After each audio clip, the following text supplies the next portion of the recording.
Sir OTP 5262.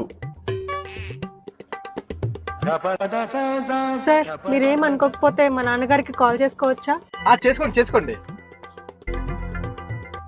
Hello నాన్న, మీరు gear వేయడం నేర్పించారు కదా, ఫస్ట్ గేర్ ఎలా వేయాలో చెప్తారా? మేడం అన్లాక్ చేయండి, మనం దిగలిపోతాను. నేను అన్లాక్ చేయండి ఫస్ట్ మీరు. సార్ ప్లీజ్ సార్, 5 నిమిషాల్లో మీ అడ్రస్ లో దింపేస్తాను సార్, ప్లీజ్ సార్. సరే ఏమొద్దు, 5 నిమిషాలు ఇంటికి వెళ్తానో పైనకి వెళ్తానో ఎవరు తెలుసు, నేను దిగిపోతా. మీరు అన్లాక్ చేయండి ఫస్ట్. సార్ 5 నిమిషాలు టైం ఇవ్వండి, మిమ్మల్ని మీ అడ్రస్ లో దింపేస్తానని చెప్పాను కదా. లేదు మేడం, నాకు అసలు వెళ్ళే అవసరమే లేదు, నేను ఇక్కడే ఉంటా. ఫస్ట్ మీరు అన్లాక్ చేయండి. సరే సార్, అన్లాక్ చేస్తాను. అరే మేడం ఇంకేంసేపు మేడం, అన్లాక్ చేయండి. ఒక్క నిమిషం. హలో నాన్న, కార్ లాక్ అయిపోయింది, అన్లాక్ ఎలా చేయాలి?